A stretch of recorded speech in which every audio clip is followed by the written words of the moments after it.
Hey everyone, welcome to the Ancient Health Podcast. I am your host, Dr. Josh Axe. On today's episode, I'm going to be interviewing Dr. Taz Bhatia, and we're going to be diving deep into how to balance women's hormones naturally, or both men and women. We'll get into. We'll talk about the foods, the vitamins and supplements. Also be talking about an incredible piece of tech that I use, I have in my home. Dr. Taz does as well. They can help balance natural hormones. We'll be talking about things like what's better, cold plunge or infrared sauna for hormones, and answering a lot of those types of questions. But before I dive in, I want to introduce Dr. Taz. She is a board certified integrative medicine physician. She's the founder of the CentreSpring MD clinic.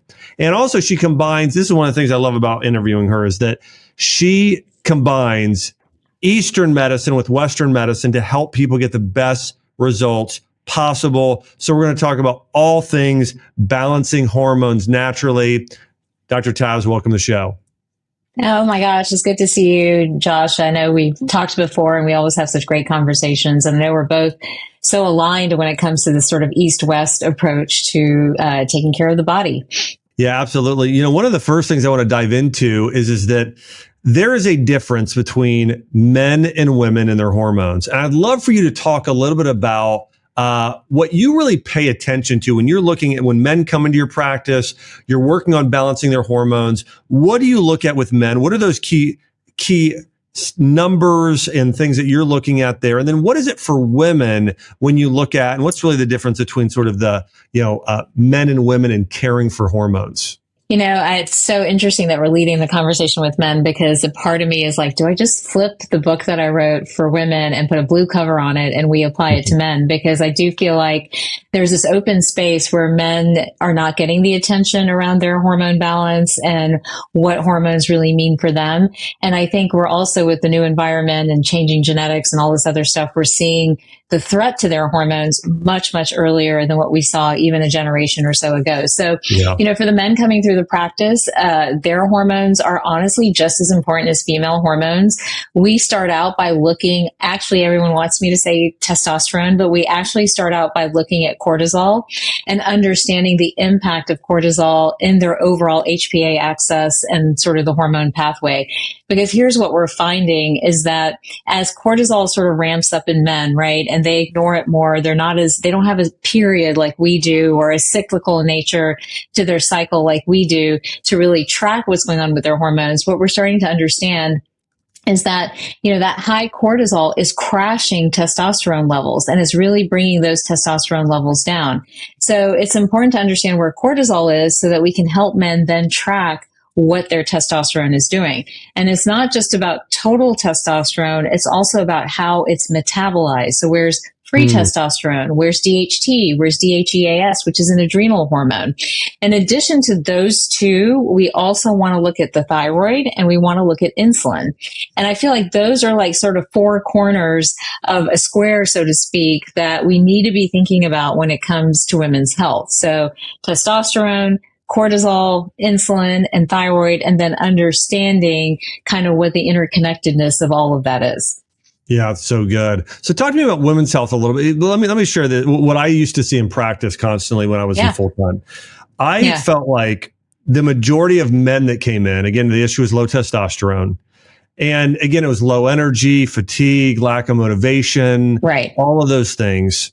And in women, they actually had some overlapping symptoms of fatigue, lack of energy, holding weight on their midsection.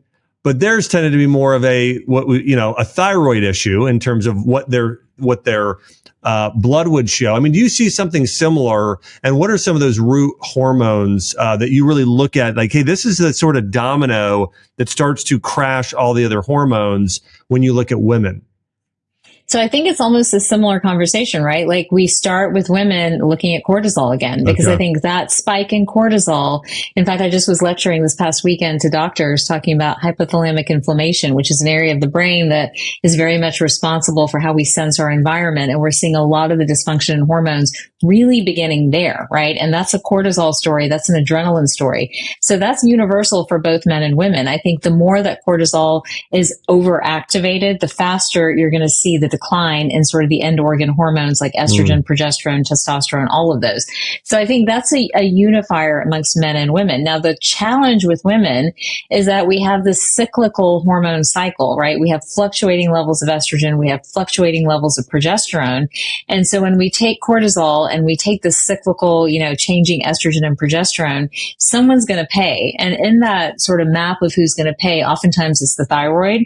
Usually it's progesterone levels dropping first, then the thyroid following after that, then estrogen dominance taking place, which is not necessarily rising estrogen levels. There's a lot of noise right now in the space saying estrogen dominance isn't real, but we're not talking about necessarily rising estrogen levels. We're talking about a lot more stored estrogen, which in turn then sets up sort of this domino effect for inflammation, weight gain, more fatigue, diseases of estrogen, all of that spiral, so to speak. So while the starting point might be the same for men and women, we do definitely diverge. And then the fallout is a little bit different. Yeah. And so you said it's cortisol. I mean, that's the primary hormone that you're looking at first. Now, I know you're looking at the things holistically, but you're looking at first. What are some of the top causes of cortisol getting imbalanced? And what are some of the remedies and things that you tend to, and listen, I know everybody's different and you and I are both big fans. Right. By the way, again, one of the things I love about Dr. Taz is she's into personalized medicine like I am. Like everyone listening to this show is really unique. But when you're looking at the overlap, some of the general trends, what are the biggest things causing cortisol to plummet? Or it's not, anyways, causing it to be imbalanced. And what are some things we can do to start to restore cortisol levels? Definitely. I mean, you and I could probably have a 1 hour conversation on this, but, keeping it let's go superficial to deep. So keeping it kind of at a level where a lot of people have heard about cortisol. A lot of people know the word stress, right? And we've been throwing that around. We've been talking a lot about stress management and mindfulness. So at its most basic, cortisol is our stress hormone. It reacts when we're under duress, when we have a project, even when we have something good, right? It's that hormone that gets released. Keeping it balanced is key. We want it to be high and we want some cortisol on board when we need it, but we want it to turn off when we want it to too. But what happens with chronic stress and in certain conditions is that cortisol level stays elevated, first gets too high, then starts to flip-flop, then starts to get too low. And so people find themselves in that trap. And those are the earliest signs of this fatigue and brain fog, and then trouble sleeping. And then we have cortisol belly, all of these things sort of progress from there. Keeping cortisol balanced is a lot about correcting the sleep cycle, helping kind of keep the diet to where it's clean, because we do know now that a lot of processed foods and packaged foods, high sugar foods, all of these things will actually trigger cortisol spikes as well. So keeping blood sugar balanced, keeping the diet relatively anti-inflammatory and clean, and then also engaging in activities and even maybe herbs or supplements that bring cortisol down and bring that sort of stress response down. And that could be everything from, you're great about your 10 to 20 minutes of daily mindfulness. You get acupuncture once a week, or you do something like sauna therapy at 3 or 4 times a week. That's actually been shown to bring cortisol levels down. The research is there, so these are some of the things you can put into place, and maybe pairing that, with the micronutrients for proper cortisol balance, which are usually B vitamins, vitamin C, magnesium. Those are some of the critical ones. So again, you want to craft this plan, especially if you're in a high stress state, to bring cortisol down. Now, the trap here for everybody is well, what if you're well, I'm not stressed? And it's not just about being stressed. It's about understanding that chronic viruses can create this high cortisol state, right? Can create this inflammation at the level of the hypothalamus that pours out cortisol. We understand too that trauma, right? A car accident, any of these type of things can create a high cortisol state. And there's so many toxins out there now that create a high cortisol state. So having an active, plan that truly manages cortisol and brings it down, I think is really important. Yeah, that's great. You mentioned herbs. What are some of your favorite herbs to recommend, both for women and then also for men? Is there any difference in terms of helping lower those cortisol levels? Definitely. I use a lot of ashwagandha across the board for men and women. I feel like that's a tried and true. I feel like the mushrooms are really great too. I love reishi mushroom. I feel like that one I can use across, men and women. For women, I start skewing a little bit more towards like maca because it helps me a lot with the hot flashes and the night sweats as well that many women experience, while helping a little bit with the cortisol component. And then I've got a lot of women that, find ashwagandha too stimulating. So for them, sometimes we're using like holy basil and pairing that with maca to kind of bring that cortisol response down. So those are some of my favorites. I mean, there's so many more, but those are the ones I feel like I'm reaching for constantly. Makes sense. I mean, I love those. Again, the mushroom I take the most personally is reishi. I do a lot. I mean, it's more gentle. I mean, I love cordyceps. It's a little stronger, of course, but again, I think reishi in terms of just longevity, there's so much great research and history behind that. And ashwagandha, it's great for men and women. So I love that. You'd mentioned, infrared sauna, and I want to dive into that more later, but I do want to say, I mean, that is such a great practice. I've had my infrared sauna for years now, and I just love it. I mean, I just really feel like, I mean, there's I hear a lot both about, and you'd mentioned there's a study. Would you just kind of quote that study? What was that finding on the benefits of, you said, doing infrared sauna 3 times a week? Yeah, I believe the study looked at folks using the control group, had used a dry sauna 15 to 20 minutes, about 3 to 4 times a week. And they found a couple of things. It was super interesting. They found, first of all, the cortisol levels were down after use of the sauna. But in addition to that, they found that it actually lowered inflammation and even some of the cardiovascular markers. So lowered blood pressure, for example, improved heart rate variability. So those are all things we associate with stress, right? And an exaggerated cortisol response. So just having that as a tool, to kind of really help you manage your day-to-day stress, or even just to help you with, the environmental stress. Maybe you have to beat traffic. Maybe you flew a bunch and jumped on a plane, for 3 weeks in a row. Definitely helping with some of those type of things that are triggering. Again, I keep telling people to imagine sort of your brain, the hypothalamus is sitting in the inside of it. It's sensing the environment, and then it's deciding what to do. And if it got too many hits, it's pouring out cortisol. So what can we do to calm that down becomes really a public health issue, I think, moving forward. And we're not talking about it enough, because I think so much can be prevented if we think about starting there versus, there's a lot of conversation at the other end about hormone balancing or this or that or all those other things. What if we started up here so that our hormones didn't crash as quickly and as early as they seem to be doing nowadays? Yeah, I have noticed the tremendous benefits in using my sauna. And I think a lot of times people think, well, I'm gonna have to get in there a lot. I'll get in there, like you said, 20 minutes, a few days a week, and really feel so relaxed getting out, feel energized. I've noticed I sleep better. So there's lots of benefits there. I've got a Sunlighten at home and love it in terms of the brand, but there's a lot of,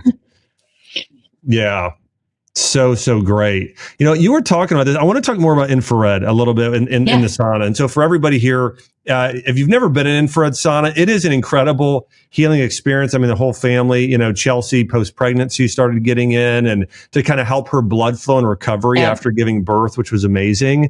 And then anytime we're not feeling well, but generally just for longevity, for health, I'd love for you to explain the basic, just a little bit of the science behind how infrared saunas work and why they're so beneficial. Definitely. So I think infrared sauna, remember, we're getting kind of heated up from the inside out rather than just having a lot of heat come directly at us. So by doing so, again, there's some science and some early studies that are showing that's actually helping our detox pathways. That's the difference. That's, to me, the biggest difference between the infrared and the regular saunas. That, you're heating the body gently from the inside out, which also means, by the way, you can go in it more frequently. Usually in a typical dry sauna, you're only supposed to go about 2 to 3 times a week. Otherwise, it can be a little bit too much for the body. But with an infrared, you can go a little bit more frequently if you want. But this sort of activation of metabolic pathways and detox pathways has a lot of benefits. And I can go to a million different benefits, but I think, one of the things that we've seen just within our own family, because we have a Sunlighten as well. And, it didn't take me long to say that it's working for everybody, to find everybody down in it. But my daughter is she's 16 years old, and she's almost self-medicating with the sauna. And she's got what many children and adolescents have today, a little bit more of those sensory issues, right? She has one of the MTHFR genes. So, she's prone to like some chronic inflammation. Now with her hormones, we're seeing sort of the early PCOS stuff come out. And I find her in there almost every day because I think she's self-medicating and finding that is improving her detox capacity. She feels better afterwards. She feels calmer. And she's even told me like, noise and sounds and textures. Like she would yell at my husband for chewing. Like all of that stuff seems to really be toned down as she's used that on a regular basis. So I think the detox component is key. The support of liver function, which is an indirect byproduct, right, of being able to support detox, is the other part of it. And there's some other studies too that are talking about 10% to 15% body fat reduction over a period of time, and even weight loss, which is not really why we want to stress the importance of a sauna, right? Because I think that's a byproduct of detoxing a little bit better. But those are some of the benefits that I've seen for sure. Yeah, there are loads of benefits. There was a study I was reading recently on mitochondrial health, and for everybody listening, and I know you're familiar with this, but your mitochondria are your cellular engines. I mean, they create ATP. It's the energy that literally runs your organs and your entire body. And so the study found that if you get an infrared sauna, even just a couple days a week for 20 minutes, you are supporting something called mitophagy, which is your cells are then going and actually repairing themselves. They're cleaning up and getting rid of something called senescent cells. These are cells that create toxins, cause you to age. So really it's supporting anti-aging in a really powerful way and creating new and healthy cells. And so, the benefits of infrared saunas are immense. And one other thing, I want to kind of take saunas now and talk about it from an Eastern perspective for a minute, because when you think about hypothyroidism, okay, now I'm going to mention, I know you've studied some TCM, but also a lot of Ayurveda, but in Chinese medicine, when you look at somebody who has hypothyroid, we would tend to, or the way that I would tend to call that is a qi and yang deficiency, okay? Yep. And that word yang there's actually a lot of times it could be correlated also with progesterone or testosterone, some of those organs rather than estrogen. Also, it tends to mean if you've got a yang deficiency, your body's too cold, which we know that happens in hypothyroidism. What are your views from an Eastern perspective of the benefits of sauna, and maybe even for specific conditions like hypothyroid, or where your body temperature is low, or adrenal fatigue, or some of those other conditions that could help? Well, I mean, I tie it back to, again, and like we were talking about, we do a lot of personalized medicine. So I'm always tying it back to the patient or the individual who is in a depletion state, right? So in both Ayurveda and Chinese medicine, they talk about people, and they talk a lot about their Shen, or, their overall, prana. These are words they use to describe energy, right? Like how much energy does this person have? And people that are in a low energy state, you mentioned cold plunge earlier, like I don't want them cold plunging. That's more of a like shock to the system, right? That's a little bit harsher to them. I don't feel like they're ready for that. So what I am usually looking for is folks that are in a depletion state, and depletion can be from many different things. It can be you just had a baby. It can be you had a surgery. It can be you're just nutrient depleted. Your hormones are all over the place. It can be from lots of different states. When you're in those depletion states, we do want to warm the body, right? And they talk about generating energy and warming the body. Their modalities were acupuncture, cupping, moxibustion, right? That you would use that, massage, Shriyadhara. There are all these ancient remedies that were all about warming the body and kind of stimulating energy. Sauna is doing just that. Infrared sauna therapy is doing just that. You are heating the body. In fact, on some of my workups, it'll give them an element, and you can probably relate to this because we've studied this stuff, but like it'll say this person's very metal, well, that's someone who's cold and dry. Like they need heat, right? They don't need, a lot of cold stuff. So those are the type of people that really benefit. Now, when I apply that same thing to hormones, I feel like the benefit of sauna therapy for hormones is this. It definitely helps with hypothyroidism because, again, you're warming the body, you're generating energy. People that are hypothyroid are depleted. It definitely helps with adrenal fatigue. So we're back to this cortisol issue and really trying to help them bring cortisol in balance. We don't want to plummet cortisol, but we want to bring it into balance.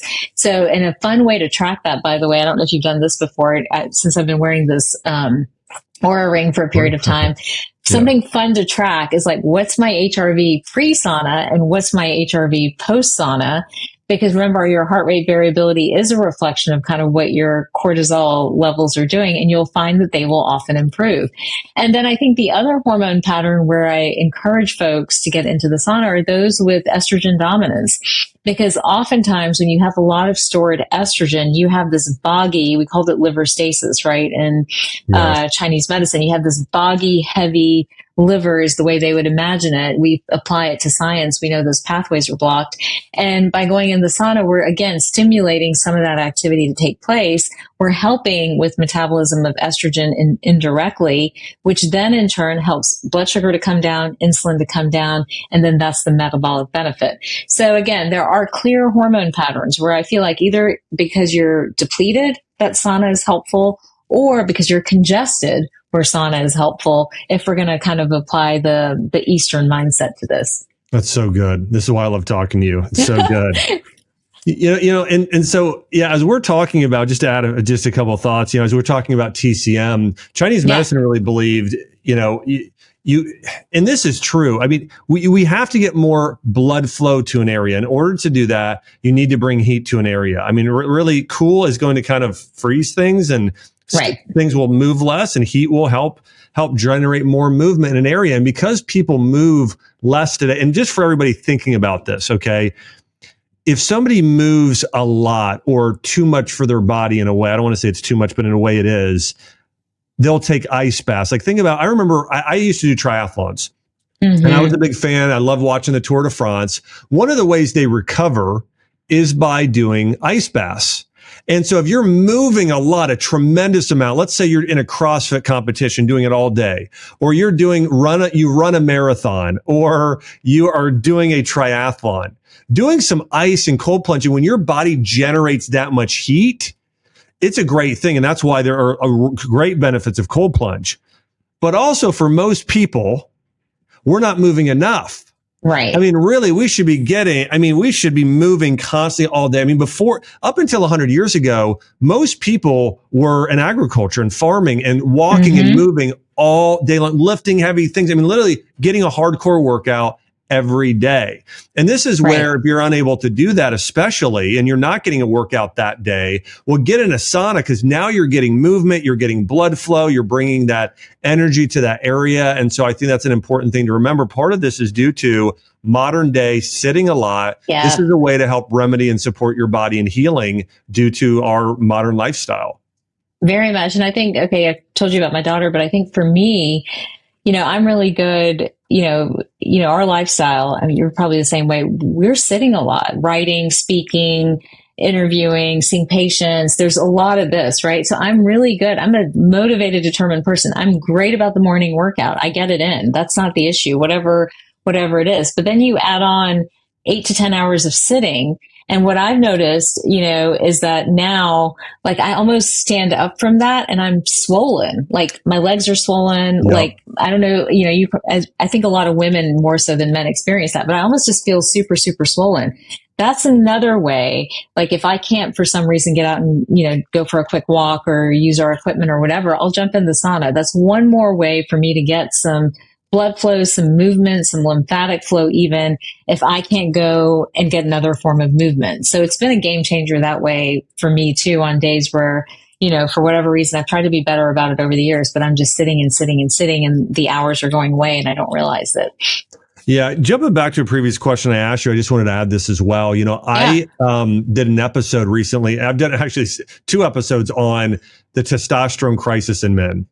I mean, we are, and then also some of the side effects of doing TRT therapy too early. Yes. For men. Yes. Oh my God. Yeah. And there are so many forever chemicals and things in our food supply. I mean, there are just so many chemicals that are contributing. I think culture is contributing. I think there's a lot of things, men just being sedentary, not doing hard, heavy things that are contributing to this testosterone absolutely plummeting today. But for those men, getting that blood flow, but also detoxification. There was a study done that I'd read, and I'm not going to list all the chemicals, but I do believe that it said that infrared saunas help your body excrete and eliminate heavy metals, including arsenic, cadmium, mercury, lead from your system. And these are things we're exposed to that really negatively affect testosterone in men. And we know also, of course, here's the other thing, like a lot of women don't understand, especially how much the liver is connected to hormonal health. Right. And how it has to do with estrogen. Would you explain that for a minute? I mean, so feel free to touch on both. So I'd love for you to talk for a minute about the testosterone in men and the connection there. And we were talking about saunas too with that, and then also in addition, women and how your liver needs to be healthy in order for to have hormone balance. Definitely. And I think I'm going to back into both conversations talking about the liver, because I think you brought up a really important point. So just talking, let's go Eastern medicine first. In Eastern medicine, the liver is ground zero for your hormone health. Ground zero. They knew that thousands of years ago. That still holds true today. If the liver was boggy or sluggish, we've already talked about some of the patterns. You would have estrogen dominance. You would have, issues with thyroid. All of these different patterns would emerge. Now that is true for men and women.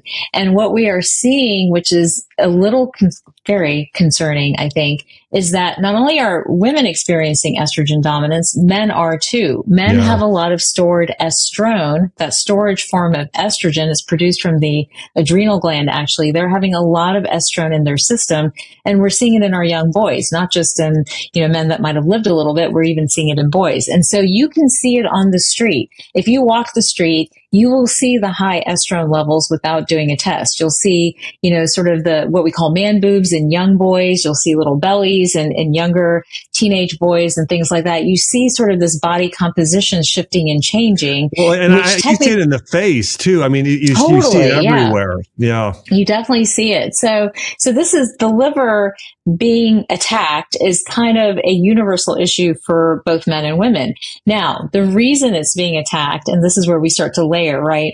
First of all, we look at chemicals, and there's so many studies, I could talk about this forever, of the load of chemicals and its impact on the liver. We've got studies looking at glyphosate and how it impacts the liver and liver health, and how it does lead to higher stored estrone or high, estrogen dominance in both men and women. We're looking at so many different forever chemicals, right? And there's so many categories, your VOX, your organophosphates, your, the stuff in your pans and all that other stuff. So many of these chemicals are coming in and disrupting the hormone access. Everyone gets that. They're like, oh yeah, endocrine disruptor. But this is why they are endocrine disruptors. They disrupt the hormone pathways in the liver. And then what you have, instead of a hormone being able to be a hormone, it's in this in-between state. And I've been calling those dirty hormones. Those sort of pile up and build up and then impact the rest of the hormone balance, whether you're talking about women, whether you're talking about men. One of my greatest pet peeves, and I'm pretty sure, I don't want to speak for you, but it's probably yours too, is that people start to have hormone issues, men or women, and then they run out and they go get hormone replacement therapy, right? Yeah. That's got to be the answer. But everybody forgot about the liver, because if you're not cleaning up this liver and you're dumping more hormone on top of it, guess what? You're just expanding your sort of intrinsic, population of dirty hormones. So that's only getting worse. So you see a lot of people on this hormone kind of merry-go-round of, my hormones are off. Let me go get hormone replacement therapy. The hormone replacement therapy worked for a second, but now it's accumulating because the gut and the liver aren't working very well. So now I'm in hormone imbalance again. So that's kind of what we want to break, and we want to bring the conversation back. And I wrote about it in the Hormone Shift, and I'm super passionate about people trying to understand that to balance hormones, you really need to start with the gut and the liver before you start chasing individual hormones and replacing them, because you're trying to lay a healthy hormone foundation. And that's actually true. That's why I was joking. Like, I've got the book right here. This is the Hormone Shift, but I could flip this to a blue cover and apply it to men, because that principle is universal and very important. So anything we can do, which means cleaning up our diet, right? Choosing the foods we can choose, really being conscious of where things are coming from, looking at products we're using, whether it's body care or cleaners or, our indoor air quality, the things that we can control. We can't control everything. But then also assisting the body in the ability to move those dirty hormones out. And you can do that with, again, the right diet, with the right supplements or herbs, but even with the right modality. So this is where something like sauna therapy has a role in helping the body to move those things through and activating the right pathways, so we don't have that boggy, kind of heavy liver that can't do the work it's meant to do. It's so good. It's so good. Yeah. And one of the things that I think when I started studying Chinese medicine, that I was most surprised by was, liver. I mean, again, totally. It is so important, especially for, again, getting rid of these estrogens, as you're talking about. I mean, starting to balance out estrogen in your body. And it's really an epidemic. I mean, low testosterone numbers. I was doing like I said, I did an episode on my show, the Dr. Josh Axe Show, where I went through how over the past, it's about 50 years, testosterone levels in men have declined by 33%. Wow. So, I mean, it's amazing. And so on average, a man in their 20s has the testosterone. If you were to go back 50 years ago, that was the testosterone levels of men in their 60s. And so it is just an astronomical drop in testosterone. And then men are going in their, this is crazy, in their 20s and 30s, getting TRT. And essentially, it's not common sense, but it's happening, is that's causing male infertility. Yep. And for some of the men, it's one thing if they get on it for 6 months, it may take another 6 months or a year before they're back to normal based on these studies. But if they're on it for 5 years in their 20s, and then they want to go and have a family, there's a good chance. There's several studies showing the likelihood is actually pretty low. And so there's a lot of men getting on testosterone therapy in their 20s and 30s, and I don't think they fully understand it. I don't know if doctors have told them these are the side effects. I don't think so. I mean, I don't think Western medicine thinks about the body holistically. I think they think about hormones in a box. They think about mental health in a box. They don't even think about the liver, honestly, until it's super diseased, right? Yeah. That was like eye-opening for me and, probably for many of us that have gone through traditional education, So the liver lives kind of off in the space somewhere and is really not paid a lot of attention to. And so when doctors are prescribing hormone replacement therapy, that's not a conversation that they're having, right? Because they're not integrating the body. And it's only when we really change medicine to have this integrated approach, and we understand that when we do something over here, it impacts something over there, that's only when we're really going to be able to heal people, completely. Yeah. One of the things that, again, I've mentioned this several times, but it's only because I very much mean it, that Dr. Taz, I love the way you practice and the way you think, is that I've said this for a few years, is that there's really not two forms of medicine today. There's really three levels. You have conventional medicine where the only thing that's happening is we're treating your symptom. And then you have even integrative and sometimes functional medicine or general nutrition, where you're going layers deeper, which is good. Right. And you're saying, hey, I'm going to give you some vitamins, minerals. We're going to go gluten-free. We're going to change some diet. We're going to do some things. But there is a whole nother layer deeper, and a whole layer that is also more comprehensive. And that's putting together a whole root cause protocol. Right. So, because there's not one root cause, there tends to be multiple things. And so I want to do this for testosterone, and you can fill in gaps if you want. And then I'd love for you to do this for women with hypothyroid, the same exercise. So if I have a male come in with whatever issues they're having, low energy, low sex drive, just not, lack of strength, all those things. I'm going to first, again, do some blood work. We'll look at cortisol. We'll look at DHEA. We'll look at all those things. But even without the blood test, I kind of already know most of the time, not every time, but most of the time. And it said, okay, well, let's change your diet. Okay. So let's do that. A lot of people do that. Let's start doing a lot more. Let's up your protein, animal meats and organ meats. Let's do a lot of vegetables. Let's do some specific fruits. Let's do some nuts, walnuts, Brazil nuts, some others on a regular basis. So let's get a diet that's going to help boost, in Chinese medicine, your qi and your yang, your kidney qi, your yang. Let's do that. And then from there, let's also do some herbs. Let's do some, if you're over 50, probably not younger, but ginseng. If you're younger, let's do some ashwagandha. Let's maybe do some fenugreek. Let's get the gut healthy, do some probiotics. Let's support the liver. Let's do these things. And then let's get infrared sauna. Let's get in there. Let's start detoxing your body. Stop doing stuff out of plastic. Let's get some glass. Let's start doing weight training. And I could keep going. My point is, let's do all of these things. Let's get to the very root around cortisol and insulin and your lifestyle, and recommend you get sleep. There's another huge one for people, getting quality sleep. And here's some natural lifestyle practices. Start walking, get an infrared sauna, and that sort of thing. And so that is more getting to the root cause and helping somebody reverse disease. Like I know in my practice, and you see the same thing in your incredible practice in Georgia, around the Atlanta area, is that people are coming in with autoimmune disease. We're seeing it reversed. People are coming with type 2 diabetes. We're seeing it reversed. People with hypothyroidism, it's being reversed. And so walk through me. If you have a patient come in with hypothyroid, let's say a woman, I kind of did men there. What would some of those protocols look like for you? Definitely. So, in some ways I'm laughing because they're so similar, but if someone comes in with hypothyroidism, obviously we want to understand a couple of key things. What's their diet? It always begins with diet. We see a huge relationship between hypothyroidism and gluten intolerance, or something called candida, which is an overgrowth of yeast in the gut. And candida can be the issue that's driving some of the thyroid stuff. There's genetics and stuff like that involved in there. We won't get into all of that, but diet would be first, and diet modification is our first step. Our second step is nutrient support, right? Because the thyroid is highly dependent on a couple of key nutrients. Magnesium's one, iron, iodine, selenium, even the B vitamins play a role in the ability of your thyroid to function effectively.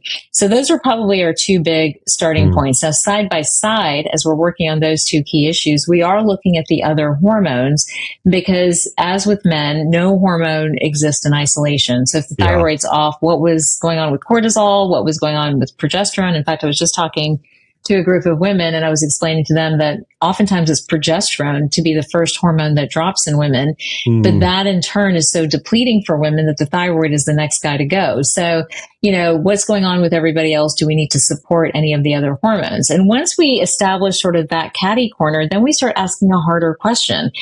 Okay, great. We've got your diet on the right track. We've got the nutrients moving in the right direction. But is your gut really where it's going to absorb anything or convert, right, T4 to T3, which is the more biologically active form of thyroid? So if you don't have the right gut microbiome, your thyroid's not going to work effectively. So that's the next place to go. And then it's very highly dependent on the health of the liver and what the liver is doing to make all of this work kind of together in a symphony. So then the next question after that is, well, what are we doing for liver health? What are we doing for general detoxification? And how can we add something to this overall plan? So historically, we used to add like milk thistle. A lot of these folks with thyroid issues also had estrogen dominance, so we might add calcium glucarate. But, there is a cap at which people can take things, and that's where adding other modalities is super helpful in terms of supporting something like the thyroid or something like estrogen dominance. So this is where sauna therapy might come into the picture as well, and be yet another thing that folks can do as they're trying to balance out their thyroid.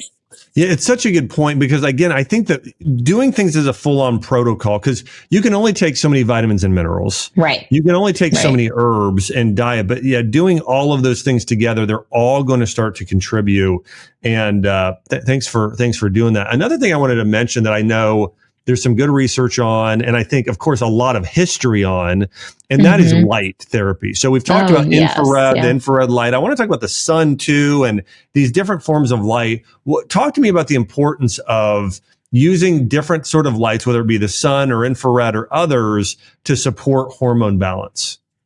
I'm fascinated by light therapy. It's an area I probably need to even dig deeper in because, if you look back, that was a form of medicine. And that is what many, of sort of our, medical ancestors used to heal people. But it's really founded in this fundamental idea that, by receiving light and the right wavelengths of light at the right times of day, you can reset the entire circadian rhythm, but also the HPA axis, because again, the two are so intricately linked together. And so when we think about a condition like cortisol or adrenal fatigue, what's going on there? You have a lot of disruption of the circadian rhythm. A lot of those people are up all night. Women with hormone imbalances can't sleep. So what we want to do is try to help them reset that circadian rhythm. So for them, receiving light at the right times is so critical. In reality, what's happening, I'm just as guilty. We're on our phones late into the night. We look at our phones first thing in the morning.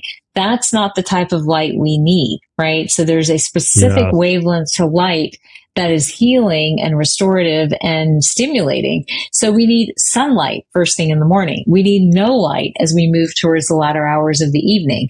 But because, again, this pineal gland, which sits right here with the hypothalamus and the pituitary kind of buried deep behind, we're receiving all kinds of wavelengths of light. It's triggering that hypothalamic inflammation I was talking about that's then driving the cortisol and then disrupting kind of the HPA axis. So we're having a huge issue. That's also a part of why I think we're seeing the hormone crisis, right? Everyone's on these devices all day long. They're getting, this element of blue light. They're getting electromagnetic radiation. That is also probably contributing. We don't know how much right now, but probably contributing to this overall kind of hormone crisis that we're having.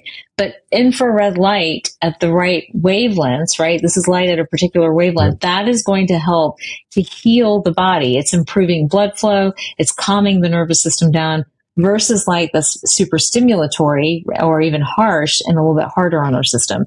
So light therapy is so important. And I think that getting your light right, not to rhyme on here, but getting it right to where you're receiving the right wavelengths of light at the right times is a part of overall health and healing. And we know that even if we look back thousands of years.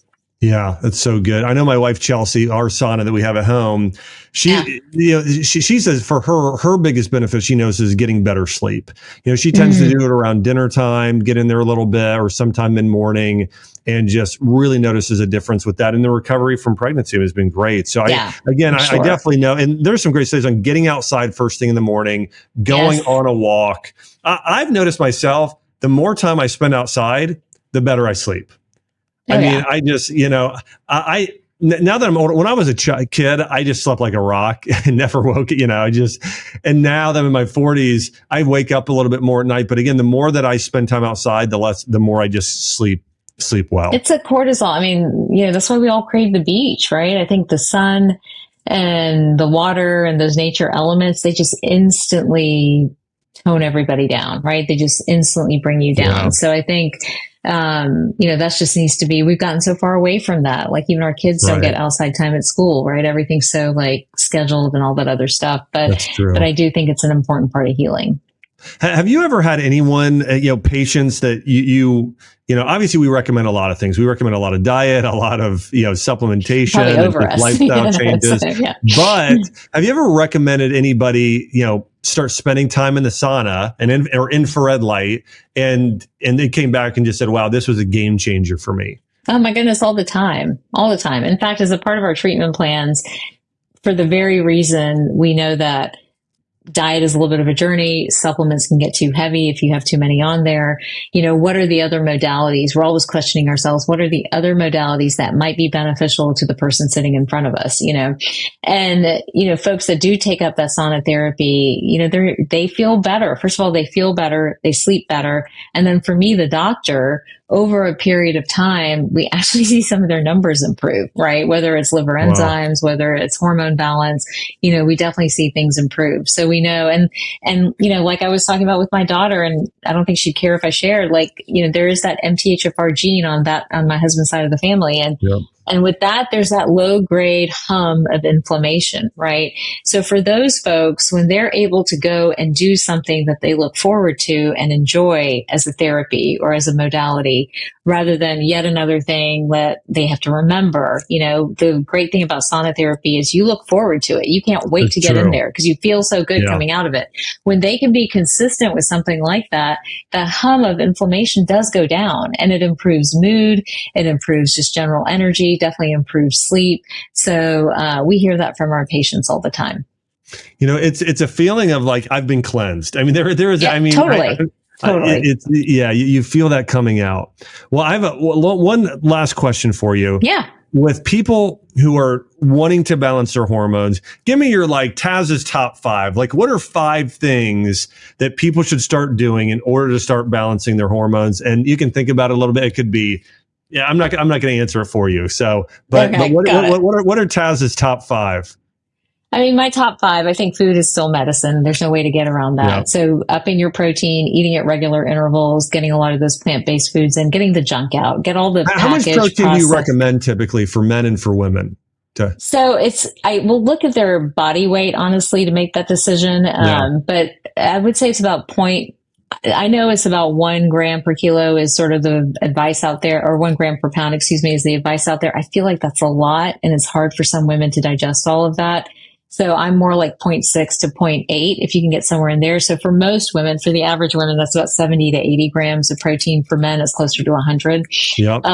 But getting that and then getting it at regular intervals. So women or men with low HRVs or high cortisol shouldn't be doing a ton of fasting. That's almost more stressful to the body. Yeah. They can cycle fast, but they shouldn't be doing every single day of fasting.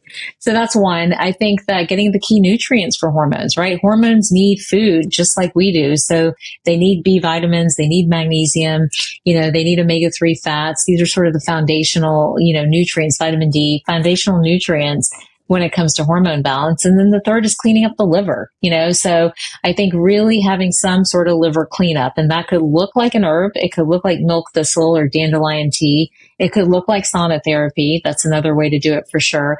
But you need some way of cleaning up the liver in a systematic way because of our environment and because of the fact that your hormones are probably off and your load of those hormone metabolites may be bigger than where you want them to be. I would say sleep and movement, not to be, too superficial there, but deep, consistent sleep, 90 minutes of REM sleep, 90 minutes of deep sleep. These are like non-negotiables for hormone balance. I feel like those are things that, the body really needs. And then movement. Move when you can. Don't make it hard. I've even started telling people if it's 10 minutes, like everyone feels like they've got to do this beautiful 1-hour workout and that's the answer. It's actually 10 minutes chopped up throughout the day, 10 minutes in the morning, 10 minutes in the evening, 10 minutes midday. That's going to help keep your blood flow going, your lymphatics going, and keep your blood sugar a little bit more balanced. That's such good advice. Such good advice. Well, to wrap up, I just want to mention to everybody, your hormone balance is very important. Of course, as we're talking about, we have an epidemic today. I mean, men with low testosterone, women with hypothyroidism. There's a lot of infertility. I mean, some of these numbers keep crawling up. And so if you're going to look your best, be your best, extend your lifespan for longevity, you've got to really take care of your hormones. And again, I appreciate Dr. Taz coming and sharing all of her wisdom and how to do that. Everything from taking vitamins like vitamin D, taking herbs like ashwagandha, she mentioned. She talked about, getting more protein, warming your body with things like infrared, more time outside, and so much more. So again, I hope everybody's enjoyed this episode. Also want to mention a few things here about Dr. Taz. She has her new book, The Hormone Shift. Get it. You can see if you're watching here on YouTube, let's see the cover again here. There it is. The Hormone Shift. Awesome book. And if you have a friend who is dealing with hormone issues, give it to them as a gift. This is a great book. Yeah. Bookstores nationwide, but so easy to just go grab it on Amazon. I also want to encourage you. She's got a show called The Superwoman Wellness, and you can follow her great advice on social media. It's at Dr. Taz MD. That's spelled at DrTazMD at Dr. Taz on social media. There's a lot of other things we could talk about. I mean, we could talk for hours and hours. And again, I did that. You were on there not long ago. We'll keep having you on because again, the wisdom is so great. Thanks so much for coming on. Oh my gosh. Thank you. I love our conversations and I appreciate it. So, thank you. All right, everybody. Hey, thanks so much for listening to another episode of the Ancient Health Podcast. Remember, subscribe and like and share this video. If you felt like this was impactful for you, hey, text this to somebody. Let somebody know how to naturally balance their hormones. Thanks again to Dr. Taz, and God bless everyone.